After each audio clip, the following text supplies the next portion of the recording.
Shadow. My name is Arran Rogerson, and I'm here with Alyssa Polizzi.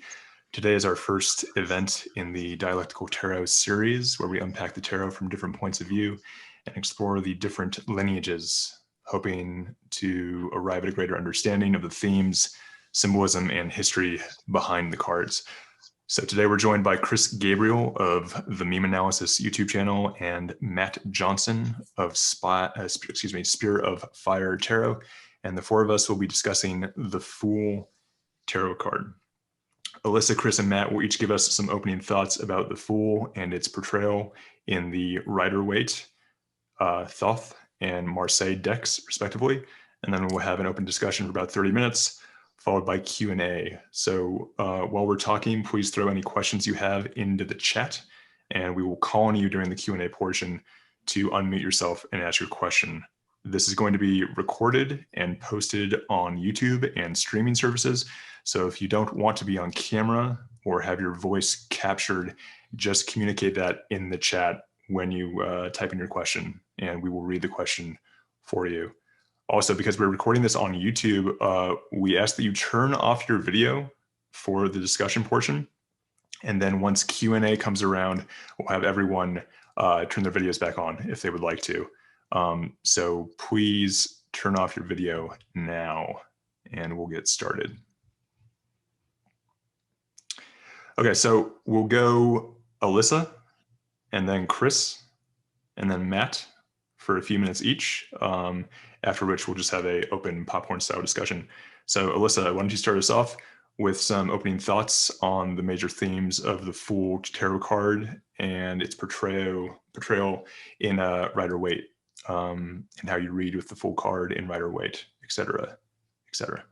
Yeah, thanks, Arran. So the Rider-Waite Fool, I think one of the first main themes that really come to mind and what is evoked in the imagery of that Fool is this leap of faith, the kind of jumping into the unknown and the kind of mindset that's really required for an individual to begin this new journey, this sort of unfolding, is to imitate and integrate the ideas, the themes, the personality, and the mindset of the Fool.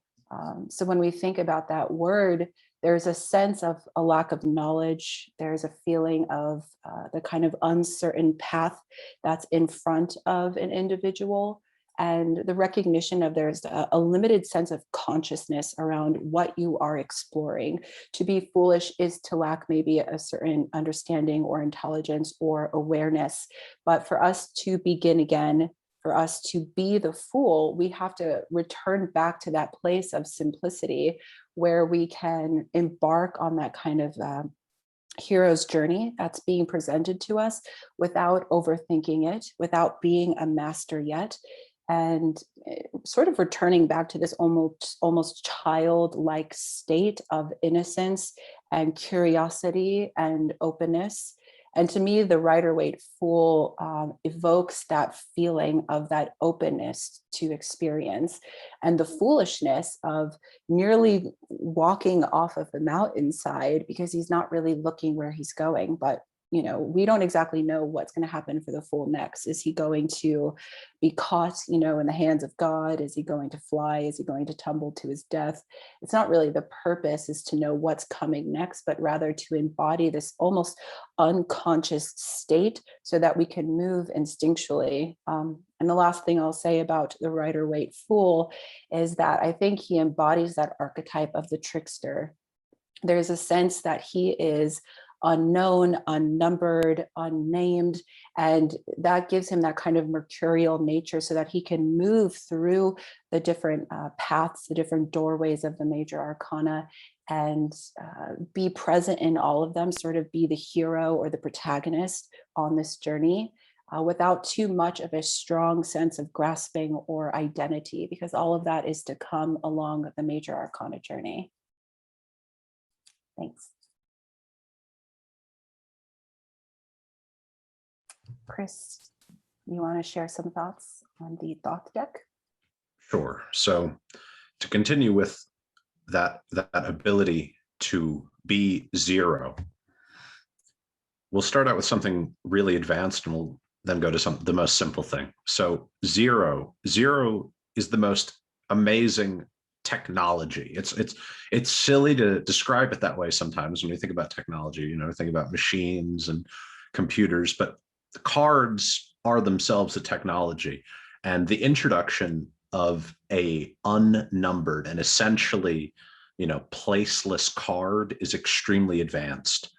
And what does that zero mean? Now, here's the simple thing. So the Fool is the creative nothing, the creative flow of energy. And how can we illustrate that? How are we supposed to know what zero means? You know, how are we supposed to know what the creative flow of energy is? And why is it silly? Why is he a fool? So here, a magic ritual. I want every single one watching. I want everyone to do this. It's this easy. So make your mouth an O, and then just put it against your skin, and you make the raspberry. That is the Fool. That is the creative flow of energy as a zero. That is the Fool.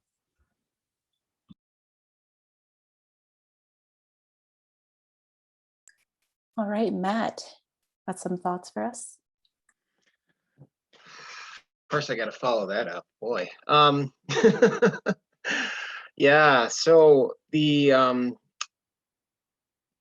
one thing that's sort of interesting that we talked about in the other versions of this is the zero, and that is an innovation, because in the older Marseille decks there isn't even a zero. So the Fool has not just the marker of nothingness. There's a sort of unnumbered quality to it. So that's one thing that's kind of interesting and different, perhaps, about the Marseille versus the others. But I think of the Fool and the archetype of the Fool being very consistent across the tarot. But there are these little nuances that come out. And I think of the Fool, you know, one thing I would say that can be a little different, and maybe we'll expand on this in our discussion. A lot of times the Fool is sort of seen as the protagonist, especially in the more Rider-Waite traditions. And yet that certainly can be a flavor of what we see with the Marseille.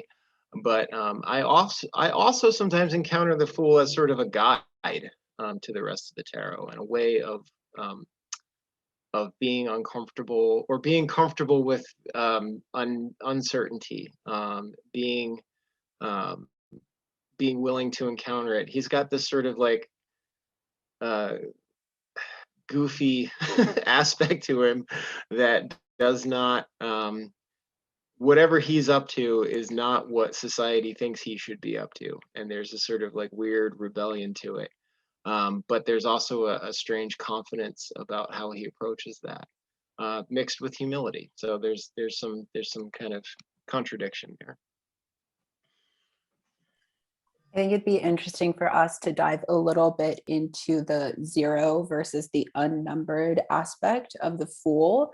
As you can see, looking at the image on the screen, we have the Fool from the Rider-Waite and the Thoth deck as a numbered arcana. But if we look at the classic decks of Marseille and also the old Italian decks, you see that this character doesn't have a number. So as Matt mentioned, it is an innovation. And to me, it's not surprising that the Golden Dawn, which is where the Rider-Waite and Thoth decks are sort of born from, added the zero onto the Fool card, because that the symbolism of numerology, I think, is extremely important as one of those symbolic systems that they're working with and integrating into the tarot and innovating upon. And to me, the zero opens up a whole new archetype. You know, to me, it represents the cosmic egg, you know, that contains all the primordial material that everything will be born from, or it's the Ouroboros, or it's the infinity. So yeah, I'd love to hear your guys' thoughts just on the zero, the unnumberedness. So I'll contribute to that. You know, you can see around the Fool of the Thoth deck that he's got. He's got spiraling. It's famous what Nietzsche says about time. Time is a flat circle. But really, it's a circle, and it's spiraling, collapsed in and itself. Which again, that sounds silly, but we can make it practical. Another look at like what zero is the Tao, the energy itself, the creative nothing, as it is often called. Zero as the creative nothing, which, in a way you can see in the Fool of Thoth, the bag that he's carrying, it's sheer, and he's holding the symbols of all the other cards. Just like the magician is playing with all the tools, all the weapons of the tarot, the Fool is the thing that will lead to all the rest of the deck. His creative nothing is what produces all the subsequent things. So zero as Tao, zero as creative nothing, I think is very important. This is not a lack. It's not the lack of number that's important in zero here. It is zero as that which is before. And just a quick thing that is related is that in the Yoruba tradition of Orishi, there's like, it's a numeral based system, and it's like 400 numbers plus one that you're not thinking of. There's always plus one that you're not thinking of. And the Fool is that. The Fool is that which is beyond that which can be numbered. The Tao is really essentially nameless. It's an untranslatable thing. And the word Tao itself is not sufficient in understanding it, of course. So the Fool has to represent all of this. And what I will give to both Ryder and Marseille is that they are far more simple, and simplicity is often more accurate at explaining something like that. In an ideal deck, perhaps it would just be zero.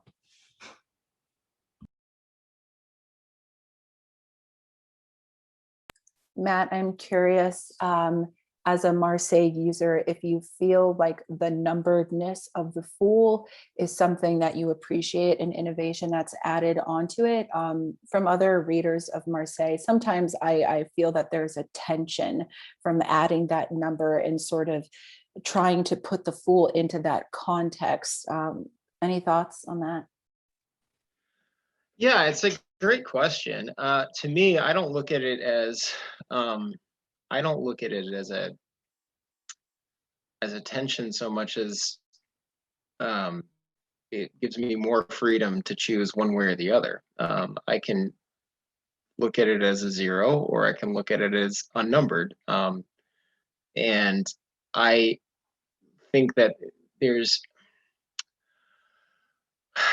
to me, and this kind of just speaks to how I guess I think of tarot in general, I like the simplicity that Chris was talking about with the Marseille, but that simplicity also allows you to be in communication with all of these traditions. So the Golden Dawn inspired meanings are present as I interact with the Marseille, if I choose to see them or to interact with them. But then I'm also not limited to it, which I think is kind of what's great about the Fool, is he has this kind of like pure potential that's sort of like being explored in different ways. So I guess that I don't know if that's a non-answer, more that it's just I don't think that there's a mutual there's not a mutually exclusive way of interacting, at least the way that I work with it. Yeah. Some other aspects on the Fool card that it is at least shared between all three is some sort of like animal that is interacting with the Fool. So you see on the Rider-Waite, it's the little white dog. There's a couple of animals on the Thoth deck. You've got like the tiger biting him, and there's a crocodile on the bottom. And the Marseille also has what I think is a dog.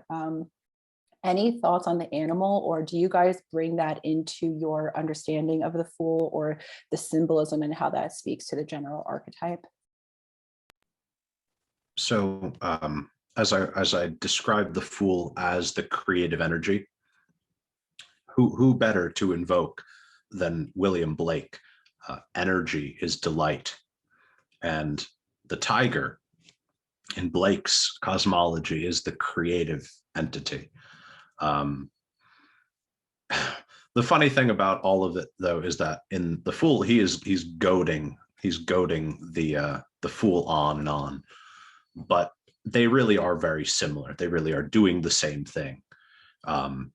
Is it not the Fool goading us on throughout the reading, throughout the deck?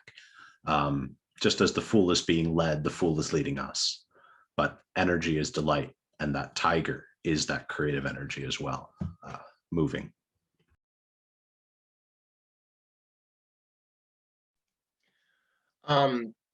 Yeah, that's a wonderful, I love that, Chris. There's multiple ways of looking at how the animal, and in most cases, most people, I think, consider it to be a dog in the Marseille deck. Although I've heard, I think Hodorowski raises the possibility that it could be an ape, But either way, it's something that has a sort of human affinity in some way, whether it's similar or it's can interact with us the way the dog does.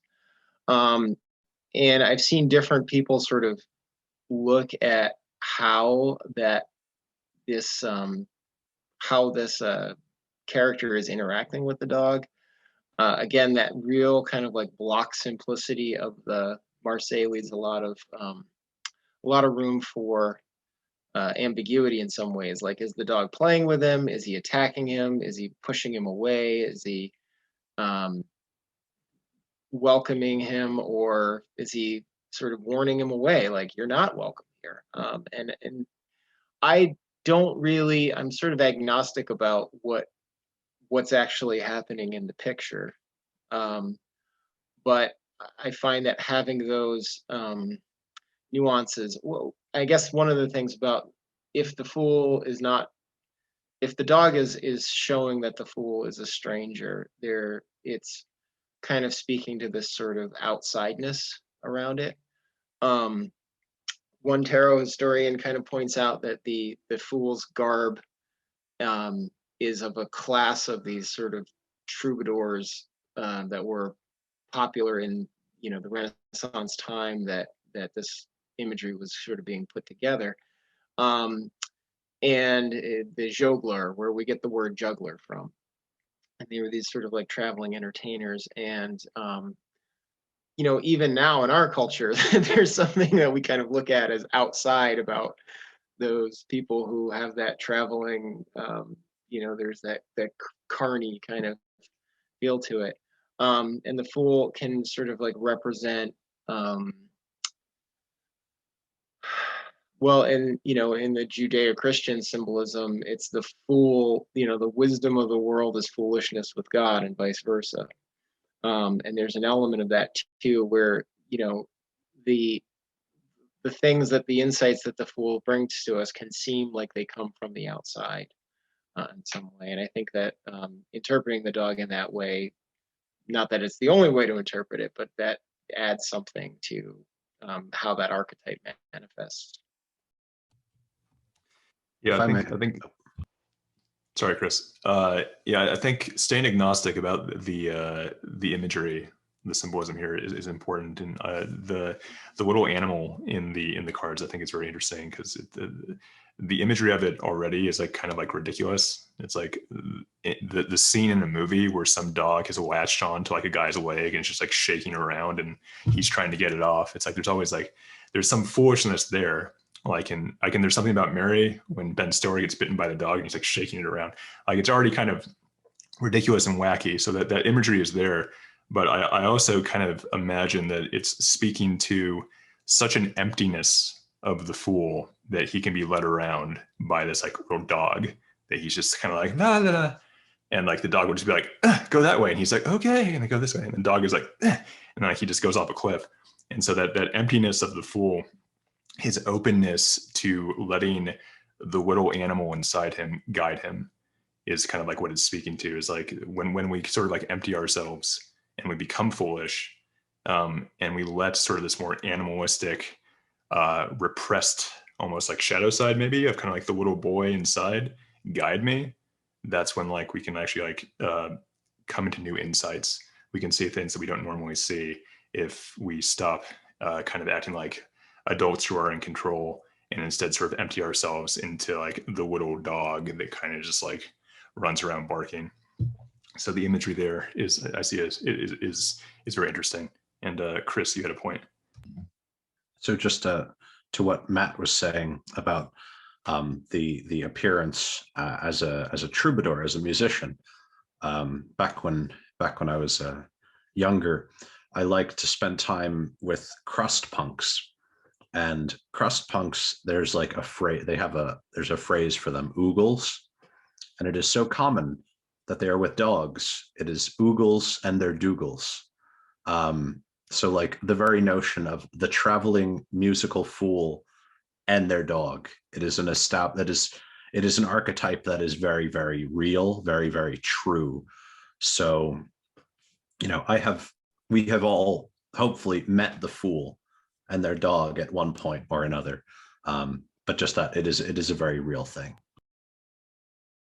It's just a quick point from me on the animal. I really see this as like an expression of instinctual aspects of psyche, similar to like dream images when we dream of animals or when we interpret animals in like fairy tales or myth. It's that kind of counterpart to the evolved human consciousness, because we see animals sort of reflected in us in our bodily instincts, yet at the same time we feel that sort of disconnect. So with me, especially reading the Rider-Waite deck, this really kind of gentle, fun-loving looking white puppy, which already is kind of bringing in this element of innocence and purity, and this excitement of him kind of leaping up with the fool, to me is like the energy that's building in the unconscious instinct for the fool to really begin this path that's opening up. And it's being reflected both in whatever spark of consciousness the fool has, but also in the deep unconscious space. One thing I wanted to touch on, there's been a couple of questions on this in the chat, like from Chris, what is the shadow of the fool? Or how do we read the fool when it's reversed? And this is a point I wanted to touch on. When the fool is in more of a negative valence, if it's in a reversed position, if you read a reversal, or we're looking at the shadow of the fool, how do you interpret it, especially in relation to the specific deck? What an excellent question, and it points at something that I wanted to discuss as well. It's hard to explain, but the fool has no opposite. The fool has no shadow. The fool is his own shadow, and you can see it clearly. You mentioned fairy tales. You can see the fool's likeness to the story in many, many, many fairy tales where the child or the prince is cast out and made to wander until he returns. But also what's clear in all of, you also note one of the shared things is that everybody's in green. The fool is the green man. So the fool is both the hero who wanders into the woods and the monster, the green man, the horned man. As you can see in the Thoth deck, he's horned. He is Pan. He is a satyr. So he is the monster that catches the hero in the woods as well as the hero. He is already within. You know, one has an opposite, two has an opposite, but zero is, period.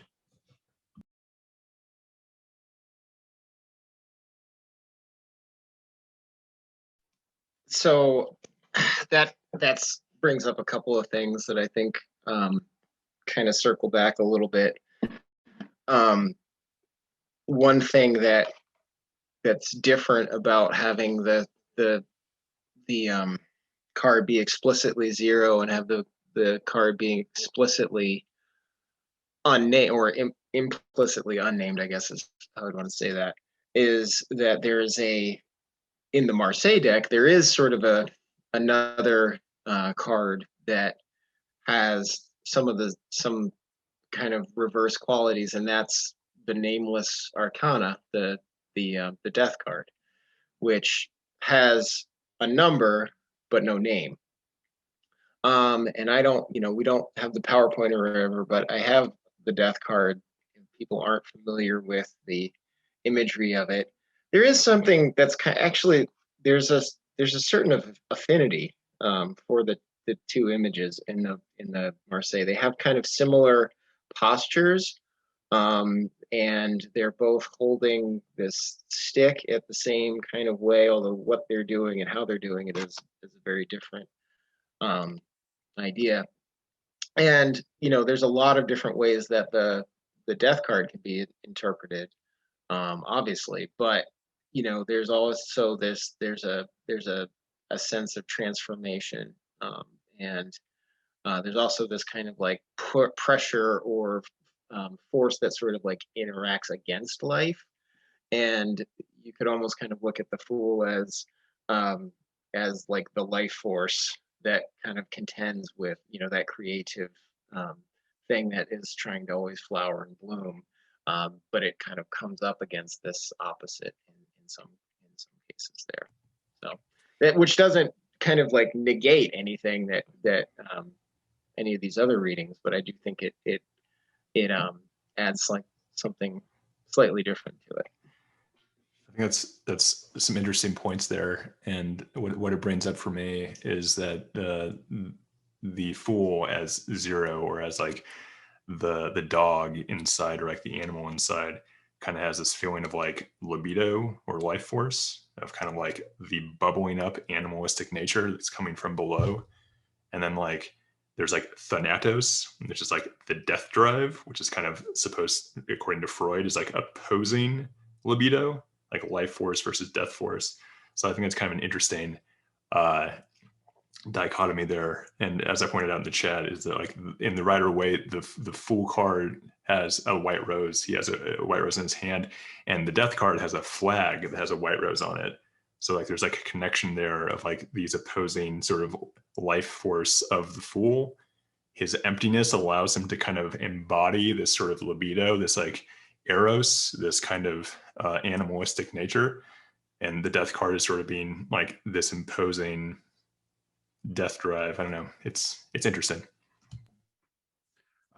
It strikes me, it's very much like the seventh seal, the relationship between the Fools and death, where it's the traveling musicians in the end who are able to escape death.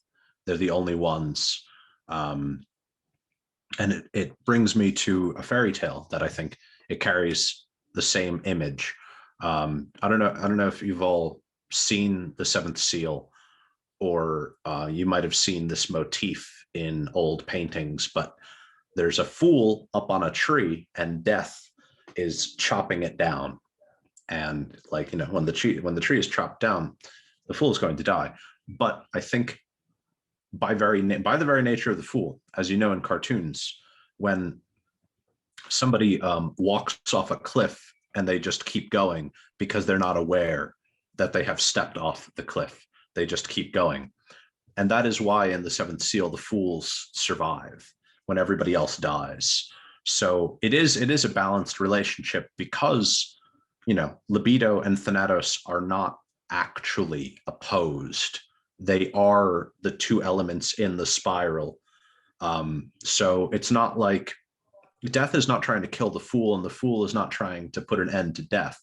And you can see the inversion in the great fairy tale, The Soldier and Death, where the soldier, because he's not a fool, he's a soldier, he captures death in a bag and ends death, and people are desperate to die.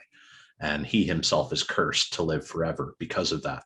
And so he's a vagabond forever. So it's an interesting look at, what happens when you meddle with that spiraling unity of life and death. Another connection between the Fool card and death, and just for anyone like watching, here's like the Rider-Waite that shows the emblem on the flag of death.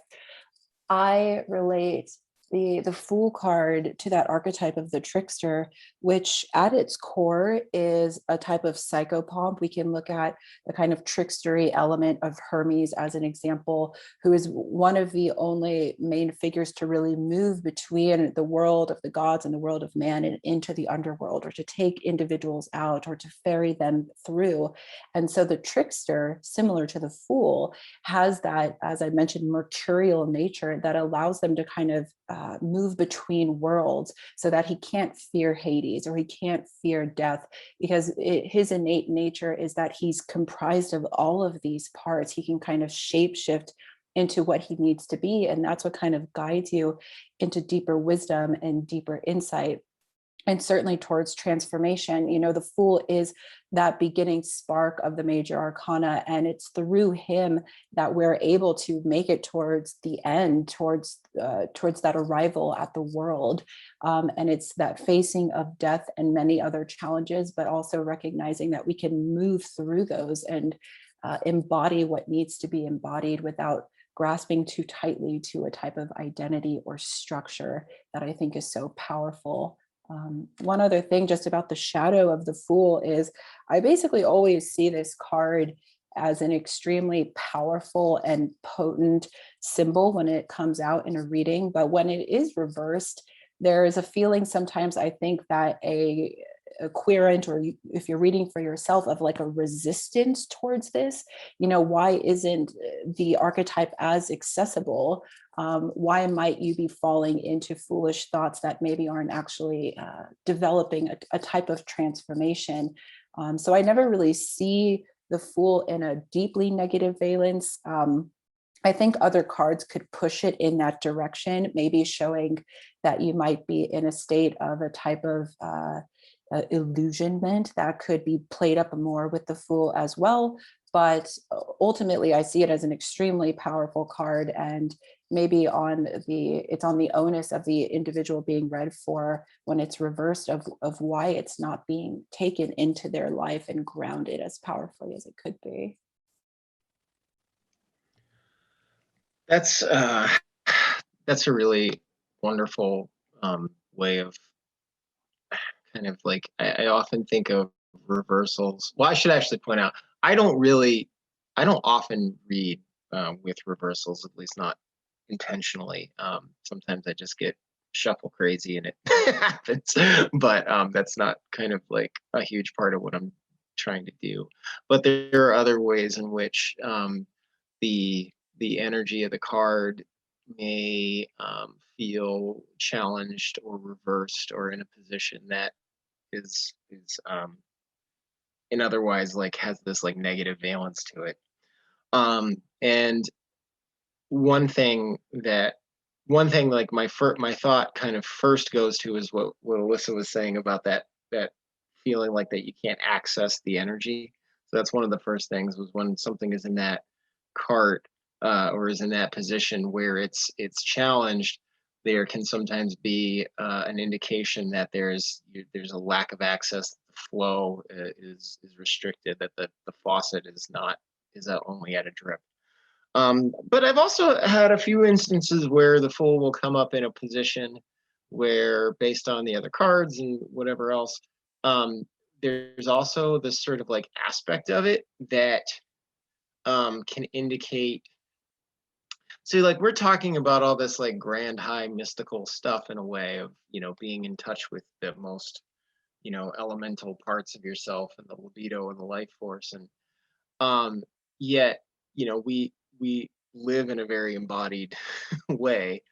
And most of us are not monks. Most of us are not hermits. And most of us live in the world. And so there are sort of like responsibilities that we have to the other people that we share this situation with. And I have had a few times come up where there's an indication that either the querent or somebody in their life, something, there is a sort of like shadow aspect of being so free and so untethered to everyone.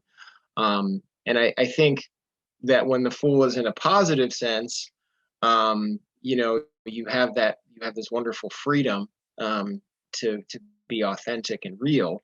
But if that's not fully, if that's not integrated in a useful way, I think there can be a shadow side of being a little too unattached and a little too free. And there's two things that I kind of want to say, and I'll try to wrap it up there so I don't ramble too much. A couple of people, I think, in the chat have mentioned the relationship of the Joker to the Fool. And I think it is worth kind of saying that there is a relationship just because of the history of playing cards and the tarot being tied together. And I do think that in our culture, you know, one of the most potent archetypical things in our culture really is the Batman mythos. And the Joker does have that, it's more than just an abdication of responsibility. It's an actual active attack on it. It's an actual, you know, an active attack on the idea of duty and connection that Batman, even when he doesn't do it necessarily in the most healthy way, that's his sort of like overarching goal. And the Joker is sort of like this intellectual foil of that, of no, you know, all these attachments and all these things that you think are all just an illusion, and there's this sort of like nihilistic back and forth. So I do think there is a relationship there. Something that I'll tie it back to Batman, tie it back to the Joker. So one of the things that is almost unique to the Joker's relationship with Batman, many other villains like will get beaten and sometimes even die. Not forever, of course, but they can get beaten down and they'll stay down. The Joker is beaten down like consistently and does not stop. He is unstoppable. No matter how many times you beat him, no matter how many times you like get him near death, he does not stop. Even when other people try to kill him, like I think the Red Hood tries to kill him and he can't. But there's something that Nietzsche talks about. Yeah, there's a Frenchman, I believe his name Mirabeau, and he was known because he could not remember when people were bad to him. He had no resentment because he just could not even remember when bad things were done to him. And that is, I think, the Fool, you know, he does not have that resentment. He does not have that, like, he doesn't really care about what people are doing to him. Like, he is, in none of these is he bothered by the being bitten by the animal. Like, so it is kind of an image of somebody who can go by life unbothered, at least in that context. So, but just like there's like that disease, I forget what it's called, but there's like a neurological disease where like a lack of pain, and people die all the time because like they're unable to protect themselves because they are unbothered. They don't know when they've cut too deep and they're going to die from blood loss. So like they have to be aware of any time they get a wound just to stay alive. So certainly there's a negative to being unbothered and untethered, but I think socially it's a very beneficial thing. It's a very good thing to not be resentful and spiteful. All right, we're going to move to Q&A. So if you haven't thrown your questions in the chat already, please do. So feel free to turn your video back on if you would like to. You don't have to, obviously.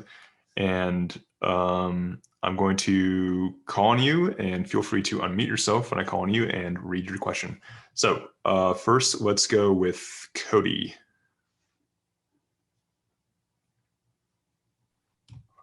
Hey guys and ladies and everyone. I think I just asked a question, but I don't think it was really a question. I think it was kind of rhetorical. I think the first question is kind of to you, Chris, about since you work with the 12th deck, and when I did, I had Crowley's deck. I mean, his book, that dense ass book of that deck. Yes, and it's very Philema heavy, but he talks about 0 equals 2, and that's one thing that's always stuck with me. And I don't read that deck anymore, and my interpretation of it is that, and I kind of wrote this in the chat, and I wonder if you can talk to it. Is that once you've named 0, you have named an integer. You now have one integer that you have named. Thus, now you have named 1, and then thus you have 2. And so by saying 0 equals 2, you have created creation. It can't stop from that point. You have just, by naming something, it is now alive. And there is something here, I think, that's very profound, that is both memes, once created, alive. And the Fool in itself is like the ultimate one that now has to go through a journey. It is born. And so can you speak to that a little bit? Sure, and what an excellent point, because 0 equals 2 really is extremely important for grasping it. And so to get that, we have to go back to what was Crowley even talking about? He's talking about the Tao. And as I said early on, 0 is the number of the Tao. So the Tao, as we know, it is yin and yang. It is 0 with the line through it. It is 0 equals 2, but already is the seed of 4, because there's the yang within yin and the yin within yang, and endlessly, like a cell even. What is it? Mitosis, right? I don't know. We're magic. We do magic here. We don't know biology, but I'm just kidding. But 0 equals 2 as the Tao and as the essential splitting, and what do they call it? They call it fractals. That's the hip new word for what that split looks like, because as they say, God is the circle whose circumference is everything, and blah blah blah. So God as circle, which is the original depiction of the cross. The cross is supposed to be balanced, and the solar God and so on, the God disc. Within that is everything, which is why the zodiac is a circle. The elements are circular. You'll often see all the tarot decks, all the cards put into a circle, and so on. So 0 equals 2 is the formula that creates all.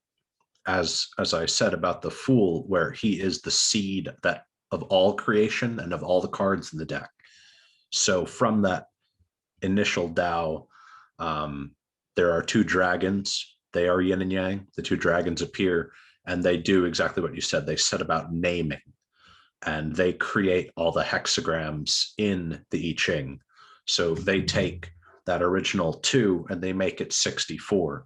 And then there are the transformations of those lines and so on. So it does indeed. It is 0 that splits and sets about creating an infinite, splitting and dividing and creating. Thank you. There's one, can I do a little follow-up tiny thing? Because I think this relates very interestingly, because there is a difference between 0 of the 2 decks, but then the Marseille deck does something very different, where it does not name 0. And so by not naming 0, and I know Hodorowski kind of really talks a lot about, you look at the 8 of Swords, where it's like perfection is like emptiness. And so by not naming, you aren't creating. You actually get to sit in the absolute foolishness that is the dance around you. There is something very interesting in that, and I think that the Marseille deck speaks a different language in that way. And can you speak to that a little bit? Anyone? Yeah, I would like to pipe up there, Cody. That's a good point, and that's one of the works that has had the most effect on how I look at tarot, and how I look at more or less everything, is Meditations on the Tarot by the esotericist Valentin Tomberg. And one thing that is interesting about Tom Berg's presentation of his series of meditations on these major arcana is that zero, or the fool, does not come first, and it doesn't even come last, and it comes in a very strange position in the work. It comes in 21, which is right before it comes in right before the world in his meditations. And he starts with the magician.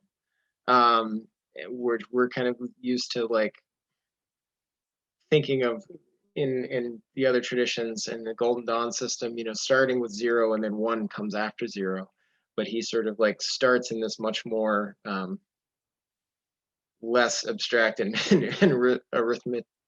arithmetical way, where he starts with one, you know, the way we kind of typically start things. But then it's also interesting that he doesn't throw the fool in at the end. He still finishes with the world, but he comes in with the fool as sort of like a return. So it's almost like it exists outside of the realm of number at all, and then it comes in at this particular time. And there's, I won't get into all the like the esoteric symbolism around it and all those things and the Hebrew letters and all that, but it's interesting if you want to look into it. But I think where it does matter is that there is a sense in his discussion of the fool as sort of like a return to a kind of innocence that is sort of like voluntary, of a person who has integrated the intellect and an abstract understanding of things, but now has like returned to a more foolish, you know, emptied position right as they are about to receive the culmination of it in the world. That seems very Buddhist in a way. That's like you actually have to go through the path, and then right before liberation, the world, you actually realize that everything is empty. And so then the emptiness shows up at the very end. You can't start that way. You actually have to walk the path. Thanks, everyone. That was really awesome. Thanks, Cody. David, you had a question. Do you want to unmute yourself? Yes, first of all, hello, everyone.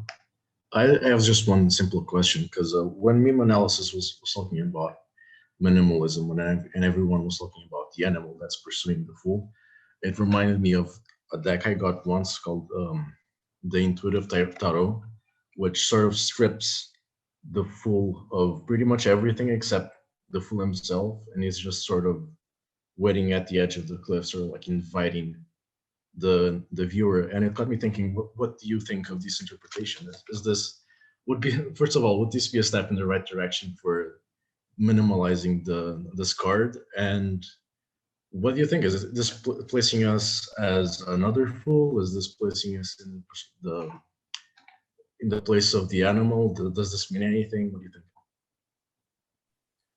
The one thing, it looks to me almost exactly like Diogenes, the cynic. Do you mind if you show the card again? I just wanted to. Yeah. So, you know, Diogenes famously lived in a barrel.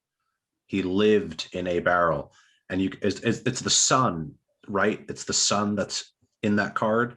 And Diogenes, the one thing he loved, he's, you know, Alexander the Great is like talking to him, and he's like, you know, I'll give you anything you want. He says, get out of my sunlight. So the image of the man hunched in that zero and looking at the sun strikes me as Diogenes, who was an example of this living fool archetype.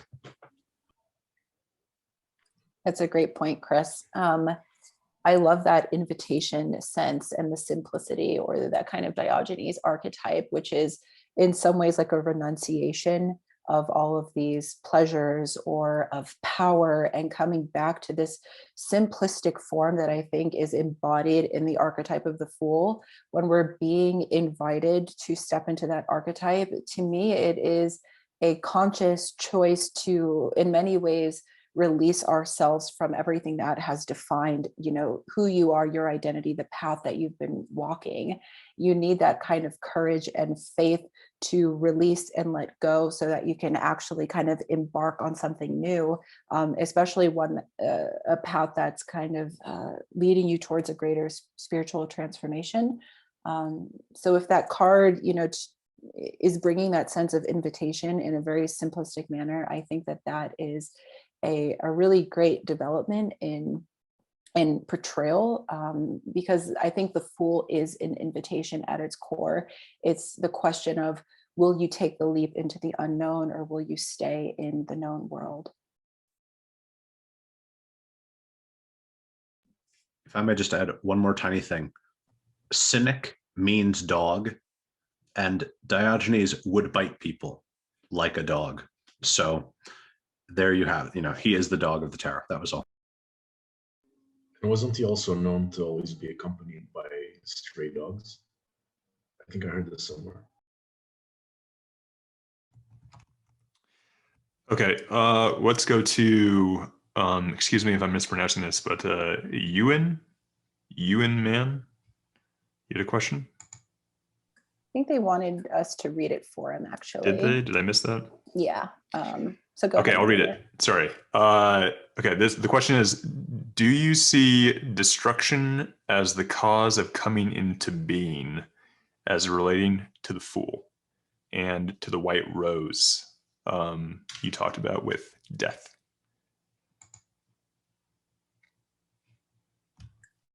I'll take a stab at this first. I think that the process of creation often comes out of destruction. It's like series of disintegrations, of allowing frameworks to crumble, a sense of a type of death that allows this new beginning to really take hold, which is obviously very much encompassed in a lot of other themes of the major arcana.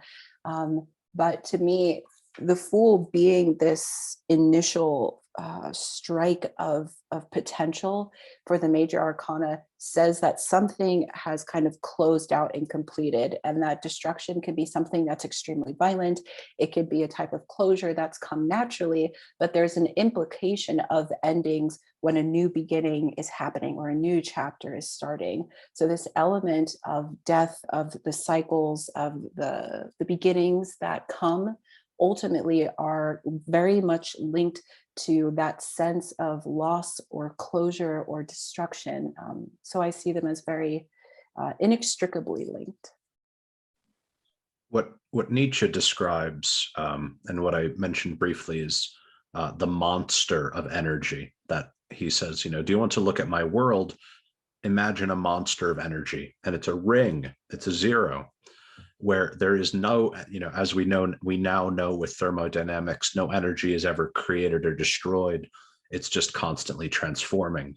So, every death is birth. There is no birth without death and no death without birth, because there's only that finite amount of energy in the world.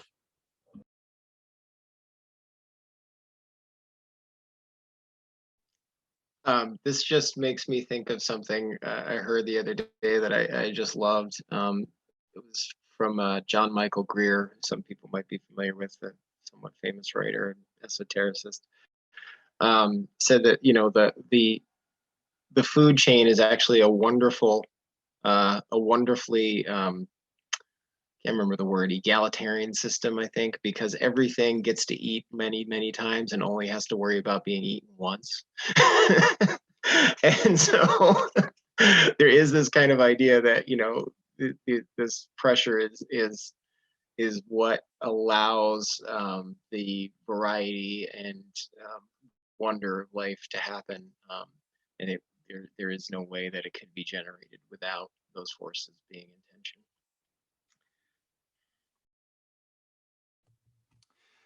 Okay, we received a question in this email that I want to read. This is from Stephen, and the question is, one of the first distinct characters that people frequently report encountering whilst under the influence of the psychedelic drug DMT is a jester / harlequin / fool style entity. Could this be interpreted archetypally? And if so, could there be a symbolic link with the Fool card of the tarot? Okay, I'm going to jump in. I think that any sort of vision and imagery that comes forward in these altered states can absolutely be viewed symbolically and archetypally, because to me, uh, drugs seem to tap you into the flood of the unconscious realm. And that's where we tap into the archetypes, into the collective unconscious. And we start to see these exaggerated forms that hold archetypal power. And what I'll say about this kind of gestury, trickstery character, I'm just going to link that back to when I was talking about the archetype of the trickster as the psychopomp. It's very interesting to me that maybe the first thing that someone sees is the individual that can guide you into the unconscious, the figure that we often see in fairy tale and myth as both the bringer of these shifts and changes, but also the guide towards the underworld. So I think that that element of the Fool being able to guide you through these different layers of experiences and layers of consciousness may be archetypally constellated when someone is doing a drug like DMT, because you are entering the wheelhouse of the unconscious space. And you do need a guide, hopefully, that can take you through this process. I agree, but I will say, we evoke the Beatles. Choking smokers, don't you think the Joker laughs at you?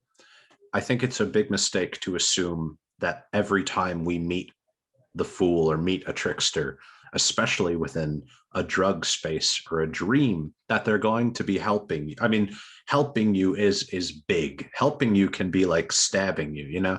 Helping you can be chopping off a limb to prevent an infection. It's very important to not assume positivity, especially in drug trips. And this is what I find. This is like what I find really, really, really suspicious about people who uphold like DMT as the ultimate spiritual experience and drugs as the cure for needing to work at all on spirituality. Is like, you could be actively misled. You may very well be being actively misled. So it's important. There is the shadow of the Fool.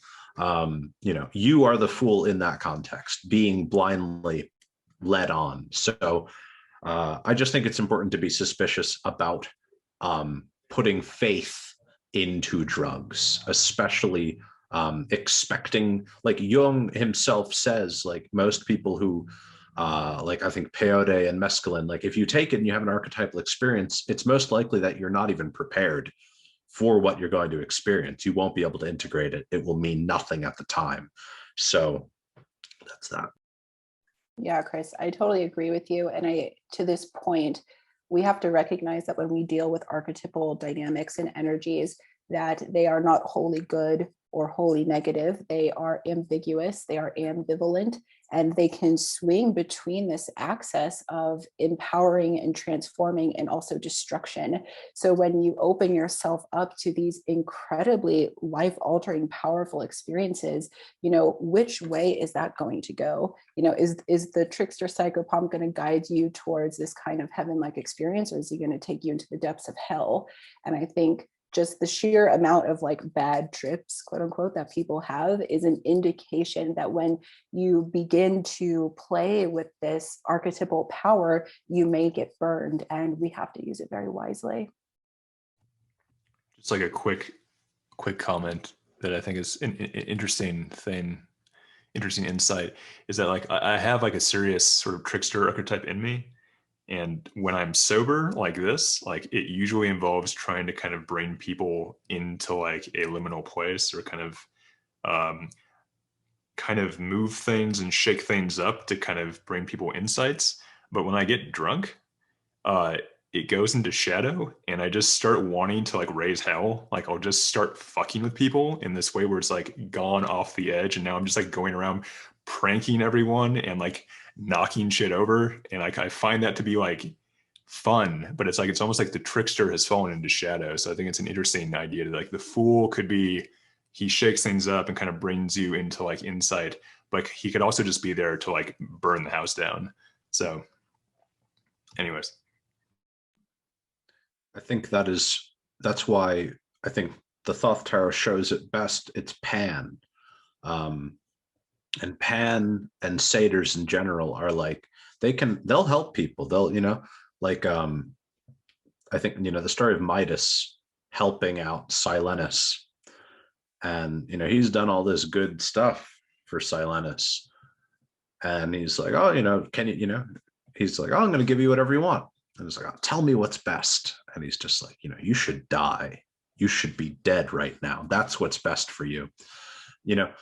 The fool is not going to lie, or rather, the fool can only tell truths that are harmful in a moment, or that will set you off, which is often what, like, who is a foolish psychoanalyst was Jacques Lacan. He would have like 2-minute sessions where he would just fuck with you. Arran, that's what you should integrate Lacanian and Jungian psychoanalysis and just have 1-minute sessions where you insult people, and that will set them on the path. Yeah, I've already been practicing this most of my life, so I think, yeah. All right, I think we're gonna close things up. So how about closing thoughts from our guests about the Fool card, and maybe try to keep it, 1 or 2 minutes max.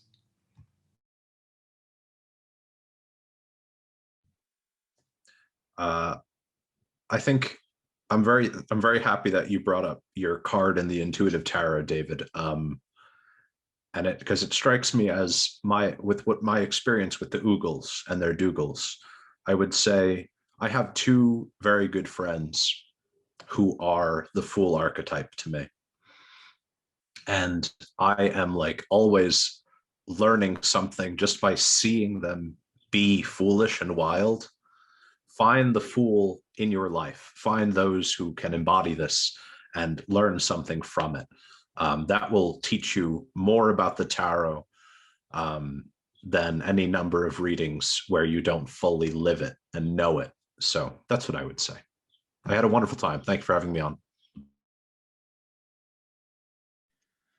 Yeah, this has been really enjoyable to speak with everybody and get everyone's thoughts and flavors. Yeah, I would say to me, the tarot is a lot of different things. It's can be a divination tool, it can be a meditation tool, it can be a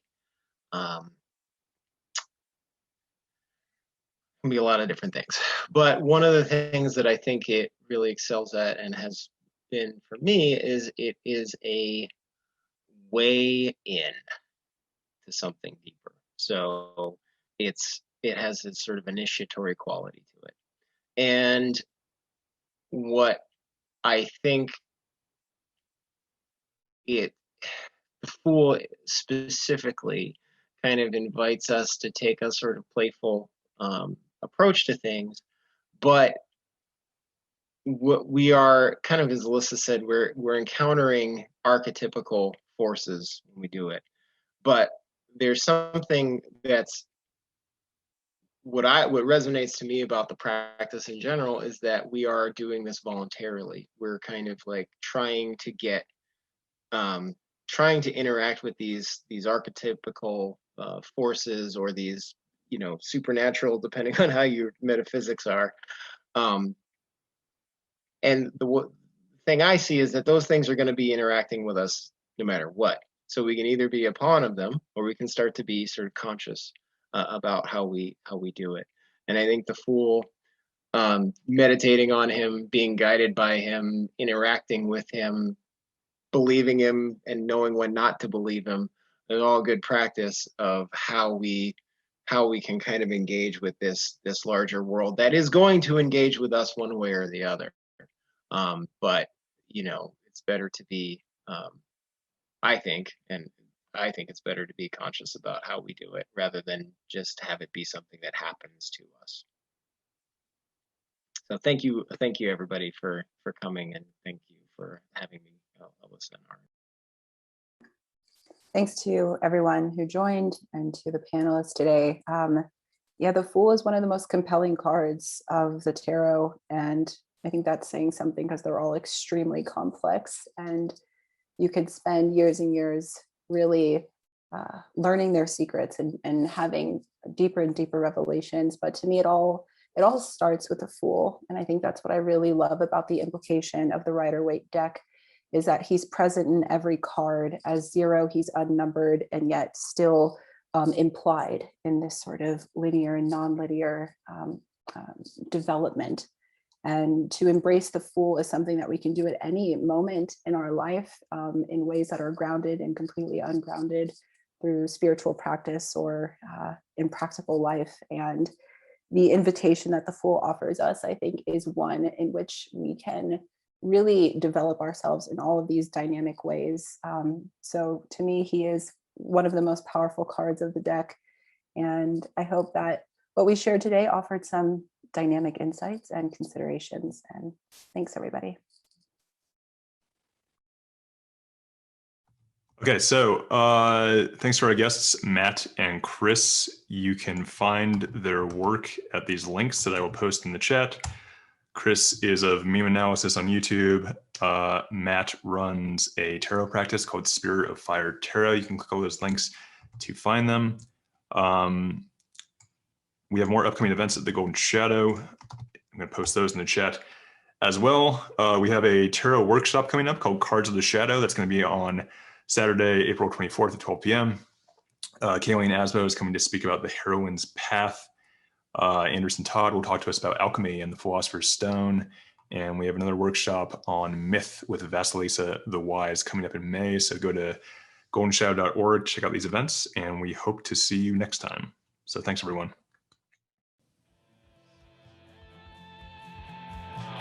If you find this podcast useful, please consider supporting us on Patreon.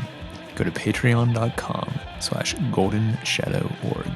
If you'd like to keep up to date with our projects, attend one of our live events, or work one-on-one with myself or Arran, head to www.goldenshadow.org. Thanks for listening. See you later.